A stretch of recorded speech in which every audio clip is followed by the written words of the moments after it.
वालेकुम क्लास। आज हम लोग ने जो टॉपिक डिस्कस करना है वो है जी लॉ ऑफ मास एक्शन। हम लोग अपने प्रीवियस लेक्चर में काफ़ी डिटेल में जो हम लोग स्टडी कर चुके हैं वो केमिकल इक्विलिब्रियम को स्टडी कर चुके हैं। केमिकल इक्विलिब्रियम की टाइप्स को जो है वो डिस्कस कर चुके हैं। इसके अलावा हम लोगों ने रिवर्सिबल रिएक्शन की डायग्रामेटिकली और ग्राफिकल एक्सप्लेनेशन को काफ़ी डिटेल में डिस्कस किया। और आज हम लोग जो टॉपिक डिस्कस कर रहे हैं वो है जी law of mass action. Law of mass action basically इसका कॉन्सेप्ट है वो किसने दिया था। सबसे पहले इसका इंट्रोडक्शन आ जाता है। इंट्रोडक्शन में लॉ ऑफ मास का जो कॉन्सेप्ट था वो किसने दिया, एक साइंटिस्ट थे गडबर्ग।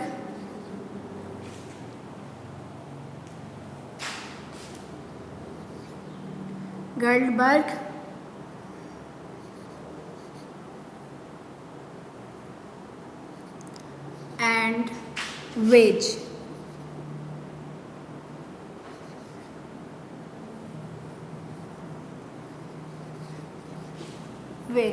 ये दो साइंटिस्ट थे जिन्होंने इसका कॉन्सेप्ट दिया, किसका, लॉ ऑफ मास एक्शन का दिया। और ये कॉन्सेप्ट उन्होंने कब प्रेजेंट किया, ये कॉन्सेप्ट उन्होंने रिप्रेजेंट किया 1869 में। लॉ ऑफ मास एक्शन जो है वो एप्लीकेबल होता है रिवर्सिबल रिएक्शंस में। किस पे एप्लीकेबल होगा ये, रिवर्सिबल रिएक्शन में। रिवर्सिबल रिएक्शंस पर ये क्या होगा, एप्लीकेबल होगा।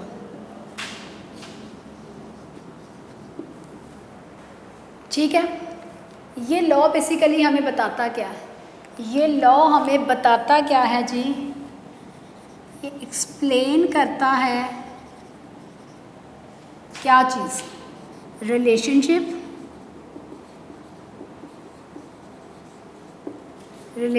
Between active masses of reactant, active masses of reactants and rate of reaction। हमने क्या पढ़ा, हमने कहा इंट्रोडक्शन में हमने पढ़ा कि गडबर्ग और वेज दो साइंटिस्ट थे जिन्होंने एक्सप्लेन किया किसको, लॉ ऑफ मास एक्शन को। और ये law of mass action applicable कहाँ पर होता है, ये एप्लीकेबल होता है जी रिवर्सिबल रिएक्शंस में। इसको डिटेल में जाके आगे फर्दर हम स्टडी भी करेंगे। अब ये जो लॉ ऑफ मास एक्शन पढ़ रहे हैं, ये इसको पढ़ने का मकसद क्या है, ये हमें बताता क्या है। बेसिकली ये हमें एक्सप्लेन करता है relationship between the active mass of the reactant and rate of reaction. यहाँ पे एक टर्म आई है एक्टिव मास। ठीक है। एक्टिव मास ऑफ रिएक्टेंट का मतलब ये है कि से फॉर एग्जांपल हमारे पास कोई रिएक्शन मिक्सचर है, उस रिएक्शन मिक्सचर के अंदर रिएक्टेंट्स मौजूद हैं, बहुत से रिएक्टेंट्स मौजूद हैं, सो ऑन। उनमें से एक्चुअली कितने रिएक्टेंट जो हैं वो एक्टिवली टेक पार्ट करते हैं in the reaction and they convert into product, उसको हम क्या कहते हैं, एक्टिव मास। बहुत से रिएक्टेंट है, मैं कहती हूँ ये फॉर एग्जांपल मैंने 6 बनाए, ये 4 एक्टिव है, ये रिएक्टेंट प्रोडक्ट में चले जाते हैं तो इसका एक्टिव मास क्या होगा, 4 होगा। ठीक है। तो वो स्पीशी जो बेसिकली एक्टिवली टेक पार्ट करते हैं ना chemical reaction are known as active mass. Rate of reaction का आपको पहले ही पता है, पहले भी बता चुकी हूँ। रेट से मुराद क्या है, स्पीड, के कितनी स्पीड के साथ रिएक्शन जो है वो हो रहा है। ठीक है। तो ये लॉ ऑफ मास एक्शन हमें रिलेशनशिप को बताएगा, active mass of the reactant and rate of reaction. अब इसकी जो स्टेटमेंट है वो क्या है, लॉ ऑफ मास एक्शन की स्टेटमेंट है जी,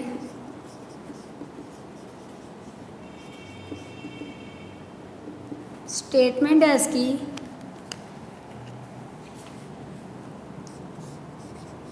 the rate at which substance react is directly proportional to the rate at which substance react is directly proportional to its active mass, to its active mass and rate of reaction is directly proportional to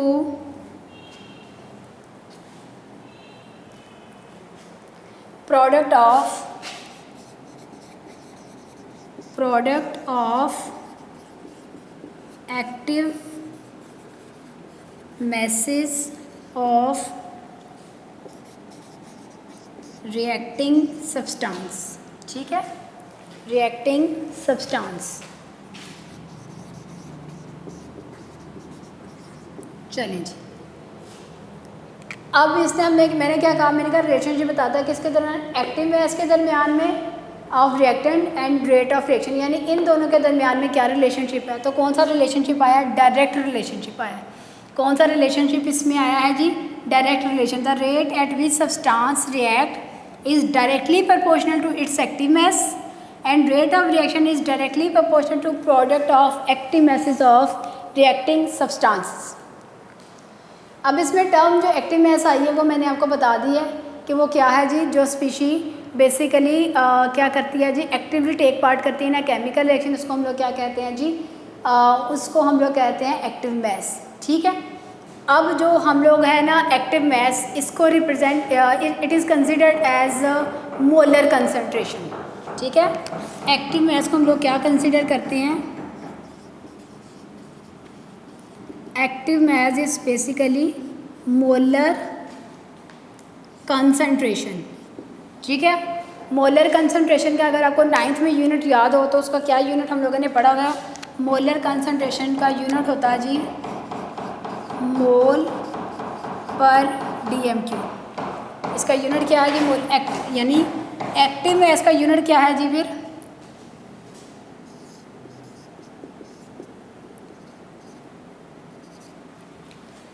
active mess consider किसको करते हैं जी, molar concentration को। Active mass का unit क्या है जी, मोल पर DMQ। और active mass की रिप्रेजेंटेशन क्या है जी,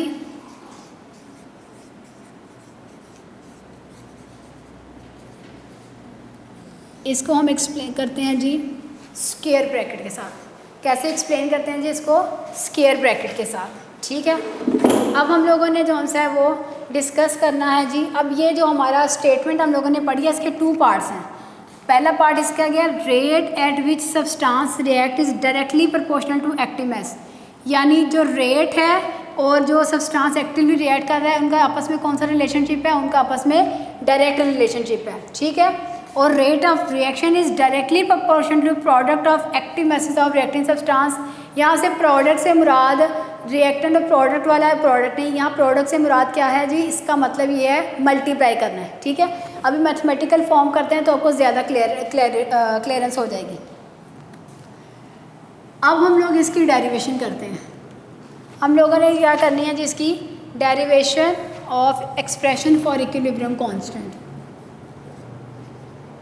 derivation of expression derivation of expression for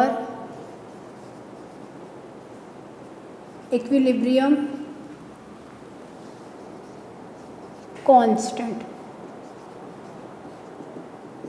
ठीक है, हमने एक रिएक्शन पढ़ा हुआ है जिसका हम लोग कहते हैं, से फॉर एग्जांपल ये हमारे पास एक रिएक्शन है जिसमें एक रिएक्टेंट A है, वो रिएक्टेंट B से रिएक्ट करता है। रिएक्शन कौन सा है जी, रिवर्सिबल रिएक्शन। मैंने अभी आपको स्टार्टिंग में बताया था कि लॉ ऑफ मैस सेक्शन हम किस पे एप्लीकेबल हम ऑब्जर्व करेंगे, ये हम ऑब्जर्व करेंगे रिवर्सिबल रिएक्शन में। A और B का रिएक्शन हुआ और बन क्या गया हमारे पास C और D। आपको कल भी ये बात मैंने काफ़ी डिटेल में बताई थी कि रिवर्सिबल रिएक्शन 2 डायरेक्शनल होता है, एक होती है इसकी फॉरवर्ड डायरेक्शन और एक होती है इसकी reverse direction.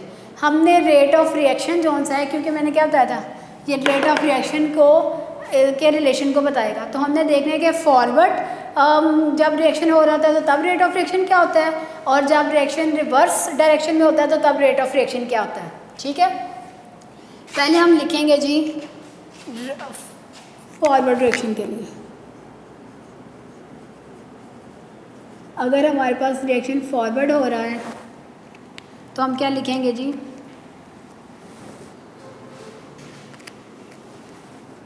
Rate of reaction is directly proportional to, forward direction में कौन रिएक्ट कर रहा है, ए और बी, ए एंड बी। अब ये वाली बात आई, rate of reaction is directly proportional to product of active masses of reacting substance. React कौन कर रहा है, ए और बी। रिलेशन क्या है, डायरेक्ट रिलेशन। यहाँ पे डायरेक्ट रिलेशन, प्रोडक्ट से मुराद यहाँ पे क्या है, यहाँ प्रोडक्ट से मुराद ये मल्टीप्लाई है। Is that clear? यहाँ प्रोडक्ट से मुराद क्या है, मल्टीप्लाई। ठीक है, rate of reaction directly proportional है product of active masses of reacting species. ये मैंने आपको बताया, एक्टिव मैस को किससे रिप्रेजेंट करते हैं हम लोग, स्क्वायर ब्रैकेट के साथ। ठीक है, तो हम लोग क्या करेंगे, rate of reaction is directly proportional to active masses of product of reactants. अब आपको पता है कि जब प्रोपोर्शनैलिटी के साइन को ख़त्म करते हैं, कन्वर्ट करते हैं इक्वलिटी के साइन में, तो इसके साथ क्या आता है जी, हम इस रेट ऑफ रिएक्शन को कैपिटल आर और ये स्मॉल एफ से, कैपिटल आर किसको शो कर रहा है, रेट को, और एफ किसको शो कर रहा है, फॉरवर्ड डायरेक्शन को। ठीक है, प्रोपोर्शनैलिटी इक्वलिटी में गया तो यहाँ पे एक हमारे पास कांस्टेंट आ जाएगा। इस कांस्टेंट को रिप्रेजेंट करना है स्मॉल के के साथ, और इसके सबस्क्रिप्ट पे एफ लगाना है, जो ये शो कर रहा है कि ये रिएक्शन किस डायरेक्शन में है, ये फॉरवर्ड डायरेक्शन में है। ठीक है, और साथ में हमारे पास आ जाएगी concentration of A, concentration of B. ये हमारे पास आ जाएगा रेट ऑफ रिएक्शन, कौन सा है वो, फॉरवर्ड डायरेक्शन के लिए। ठीक है,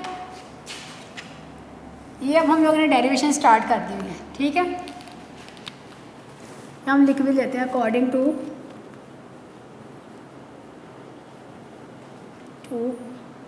लॉ ऑफ मैस एक्शन, और देन ये स्टार्ट हो जाएगा। अब हमें देखना है जी reverse reaction.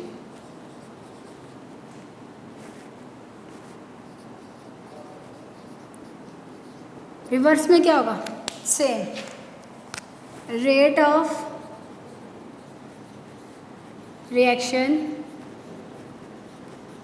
Is directly proportional to, अब रिवर्स रिएक्शन में क्या हो रहा है, सी और डी है, product of concentration of reacting substance. अब इसमें रिवर्स में जाएंगे तो ये क्या बन जाएगी, जो इस फॉरवर्ड रिएक्शन का जो प्रोडक्ट है वो रिवर्स रिएक्शन का क्या बन जाएगा, रिएक्टेंट बन जाएगा। ठीक है, तो रेट ऑफ रिएक्शन हमारे पास डायरेक्टली प्रोपोर्शनल किसके आ जाएगा, सी एंड डी के साथ। यहाँ क्या किया था, प्रोपोर्शनैलिटी के साइन को हम लोगों ने इक्वलिटी में चेंज किया, तो एक हमारे पास क्या आ गया था, कांस्टेंट आ गया था।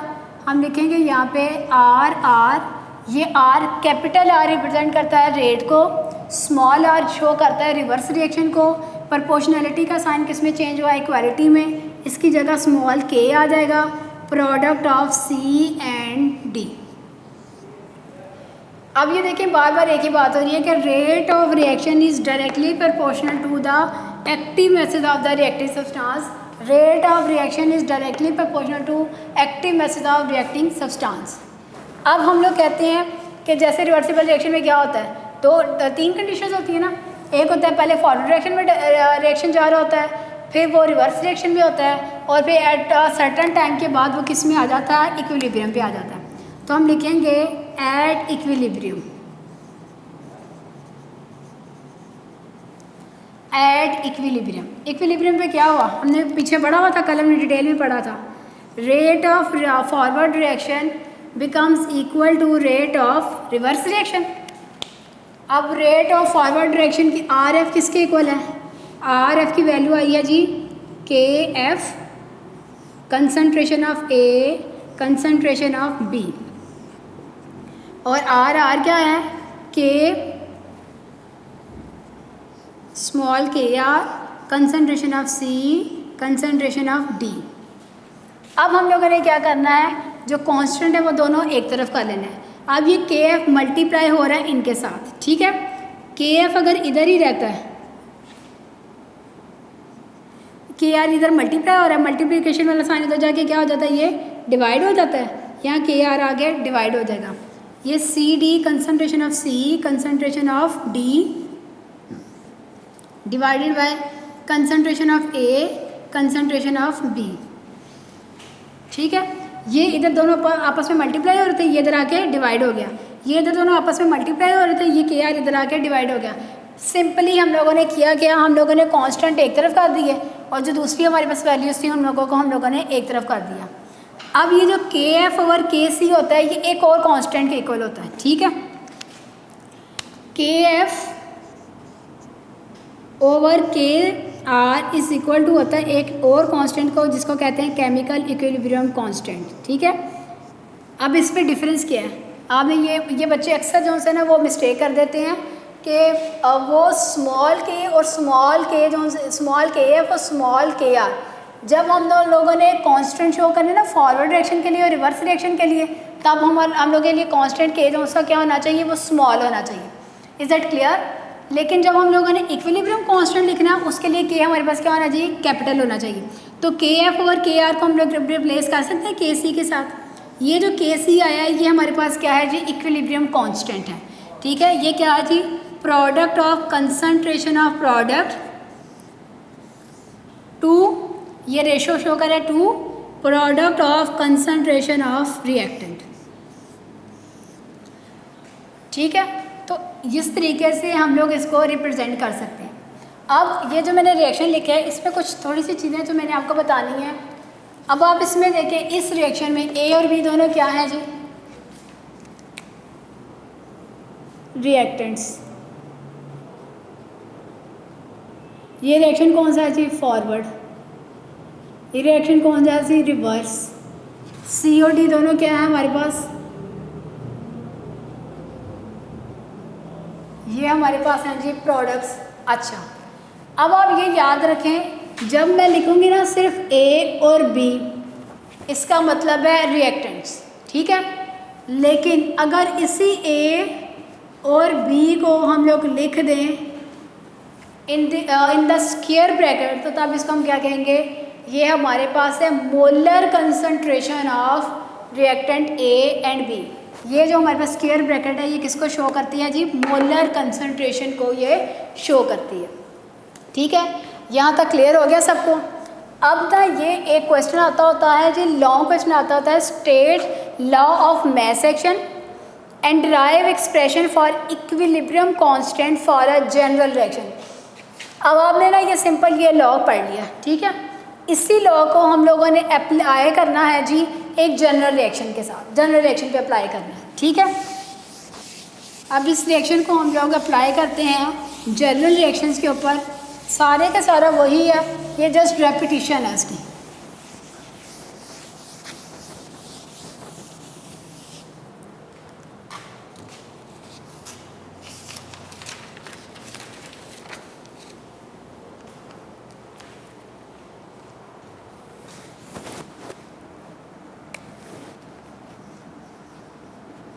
derivation of expression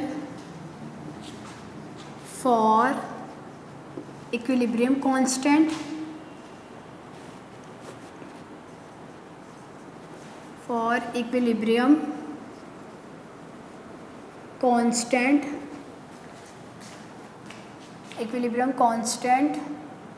for general reaction, ठीक है। अब हम लोग इसको जनरल एक रिएक्शन पे अप्लाई करते हैं। मैं कहती हूँ जी हमारे पास जनरल रिएक्शन क्या है जी, हम कहते हैं a mole of reactant A reacts b mole of A reactant B and they produce c mole of C and d mole of D. ये आप लोग जो उनसे हैं वो पढ़ चुके हैं, ये 9th क्लास में भी सिंपल ये पढ़ चुके हैं कि हमारे पास रिएक्टेंट से पहले जो हम लोग लगाते हैं 2 1 जो लगाते हैं वो इसके क्या शो करता है, नंबर ऑफ मोल्स को शो करते हैं, ठीक है। हमने क्या कहा, a moles of reactant A, b moles of reactant B, they react and they produce c mole of product C and d mole of product D. अब इसमें और इस रिएक्शन में एक डिफरेंस है, देखें इसमें ये विदाउट नंबर ऑफ मोल्स है और ये विद नंबर ऑफ मोल्स है, इसलिए इसकी स्टेटमेंट थोड़ी सी जो है ना वो चेंज होगी। जो इसकी स्टेटमेंट है, डेफिनेशन है, वो थोड़ी सी चेंज हो जाएगी। इसकी statement ji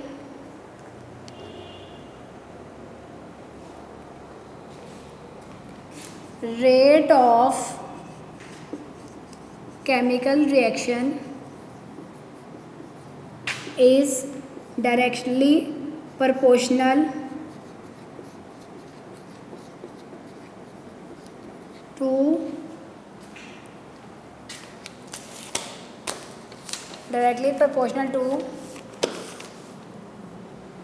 product of molar concentration of its reactants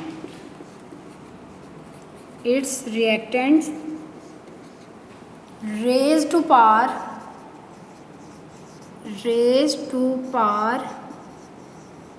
equal to its number of moles. A raised to power equal to their number of moles. Raised to power equal to their number of moles in a chemical reaction. In a balanced chemical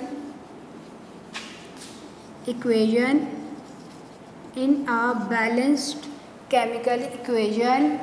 of the reaction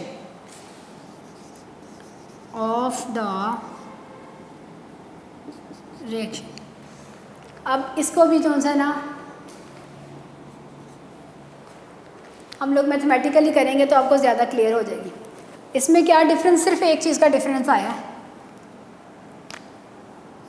raise to power equal to their number of moles. ठीक है, यानी कि ये जो number of moles हैं ये क्या बन जाएंगे, ये पावर में आ जाएंगे। ठीक है, अब इसका भी सेम वैसे ही है, इसकी भी डेरिवेशन हम जब स्टार्ट करेंगे तो इसकी डेरिवेशन एग्जैक्ट वैसे ही है जैसे हम लोगों ने लॉ ऑफ मैथ सेक्शन को जनरल जो सा लॉ ऑफ मैथ सेक्शन को एक्सप्लेन किया था, जनरल लॉ की भी ऐसे ही है।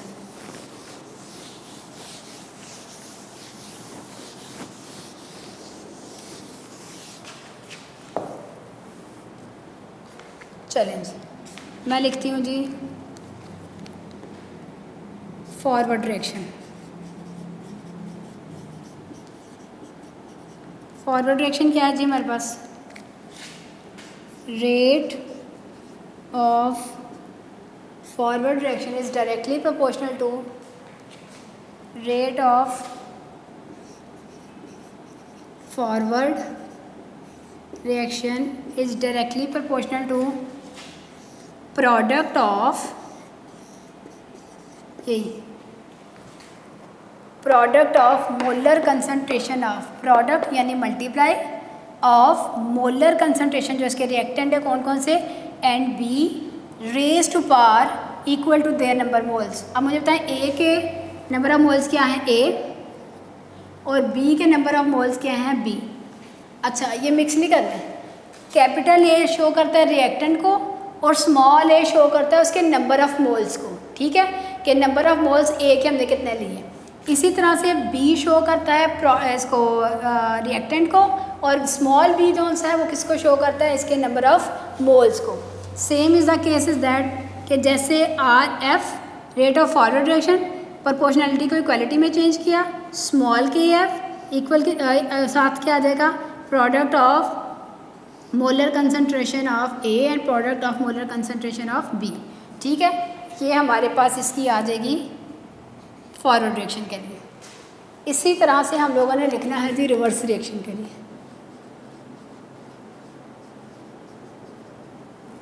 रिवर्स रिएक्शन में हमारे पास क्या लिखेंगे, हम लिखेंगे rate of reverse reaction, rate of reverse reaction किसके इक्वल आ जाएगा, डायरेक्टली प्रोपोर्शनल आएगा, पहले किसके आ जाएगा, product of molar concentration of raise to power equal to their number of moles. अब प्रोपोर्शनैलिटी के साइन को किस में चेंज करना है हमने, इक्वालिटी के साइन में, K R capital R small R capital R rate of reaction, small R reverse reaction, C and molar concentration of T. अब फिर वही वाली स्टेट, एक सर्टन टाइम के बाद क्या अचीव हो जाना जी, इक्विलिब्रियम। तो हम लिखेंगे एट इक्विलिब्रियम। इक्विलिब्रियम में क्या हुआ जी, R F becomes equal to R R. अच्छा जी, अब आर एफ की वैल्यू क्या आई थी, K F concentration of A raise to power its number of mole, concentration of B raise to power its number of mole, K R concentration of C raise to power its number of moles and concentration of D raise to power its number of moles. ठीक है, अब फिर वही हम लोगों ने करना है, कांस्टेंट एक तरफ आए, के एफ ओवर के सी के आर। ये ना अक्सर ये शॉर्ट क्वेश्चन में आ जाता है, एमसीक्यूज में आ जाता है, के एफ ओवर के आर इज इक्वल टू, ये एमसीक्यूज में कराता है ना, के एफ जो सा वो रेट ऑफ फॉरवर्ड डायरेक्शन है, कैपिटल के एफ है या के स्मॉल के कैपिटल एफ है, ये हमने ध्यान से देखना है। जहाँ पे होगा ना स्मॉल के और स्मॉल एफ वो एक्चुअल है, वो ठीक होगा। अदरवाइज आप अगर कैपिटल के और स्मॉल एफ को करते हो ये क्रॉस हो जाएगा, और स्मॉल के और कैपिटल एफ को करते हो तब भी ये एमसीक्यूज रॉन्ग हो जाएगा। तो ये जब कांस्टेंट लिखना है ना तो ये ध्यान से लिखना है आपने, small K F small K R product of मोलेशन of product raise to power equal to their number of moles 2, concentration of A is raise to power its mole, concentration of B raise to power its number of moles. अभी आपको बताया था के F और के are किसके equal होता है, ये के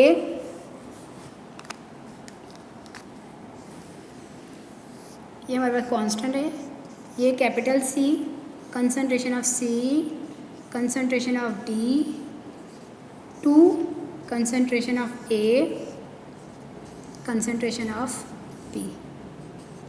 ठीक है, जितने भी हमारे पास रिवर्सिबल रिएक्शंस हैं उन पे हम इसको अप्लाई कर सकते हैं। किसको अप्लाई कर सकते हैं जी, लॉ ऑफ मैस सेक्शन को। आज का हमारा टॉपिक यही था, लॉ ऑफ मैस सेक्शन। इसको जल्दी से हम लोग रिवाइज करते हैं। हम लोगों ने पढ़ा कि लॉ ऑफ मैस सेक्शन जो है वो एप्लीकेबल किस पे होता है जी, लॉ ऑफ जो मैस सेक्शन है वो एप्लीकेबल होता है जी रिवर्सिबल रिएक्शंस। ठीक है, इसको डिस्क्राइब किसने किया था, किसने डिस्कस किया था, वेज एंड गॉल्डबर्ग ने 1869 में इसको जो है वो एक्सप्लेन किया था। और इसका बेसिक पर्पस क्या था, इसने हमें बताया था relationship between the reacting substance and the active mass. और इसने कौन सा क्या रिलेशनशिप बताया था, इसने कहा था कि rate of reaction is directly proportional to product of its active masses. फिर एक टर्म आई थी एक्टिव मैस। एक्टिव मैस का मीनिंग क्या था, वो स्पीशीज जो एक्चुअली रिएक्शन में टेक पार्ट करती है उसको हम लोग क्या कहते हैं जी, एक्टिव मैस। एक्टिव मैस का यूनिट हम लोगों ने पढ़ा मोल पर डीएम3। इसको रिप्रेजेंट करते हैं जिस स्क्वायर ब्रैकेट के साथ, इसको हम लोग रिप्रेजेंट करते हैं जिस स्क्वायर ब्रैकेट के साथ। और हम लोगों ने फिर कुछ टर्म जो पढ़ी थी, यहाँ small A small B number of moles हैं जी, नंबर ऑफ मोल्स हैं जी किसके, रिएक्टेंट्स के। ये लर्न करनी है चीज़ें साथ में, ठीक है। फिर हमने पढ़ा स्मॉल सी और स्मॉल डी जो हैं वो क्या है जी, नंबर ऑफ मोल्स हैं जी किसके, प्रोडक्ट्स के। फिर मैंने आपको कुछ चीज़ें बताई, मैंने कहा स्मॉल के एफ शो करता है प्रोपोर्शनैलिटी कांस्टेंट है किसका जी, कांस्टेंट है जी किसका, कांस्टेंट है फॉरवर्ड रिएक्शन का। और फिर है जी स्मॉल के स्मॉल आर किसका है जी, रिवर्स रिएक्शन का कांस्टेंट है, कांस्टेंट है रिवर्स रिएक्शन का। और फिर मैंने आपको बताया के एफ ओवर के आर किसके इक्वल होता है, के सी के। और ये क्या है जी, ये है इक्विलिब्रियम कांस्टेंट। ठीक है, ये कुछ टर्मिनोलॉजीज़ हैं ये जो आपने याद रखनी है, ये एमसीक्यूज़ के लिहाज से भी बहुत ज़्यादा इंपॉर्टेंट है।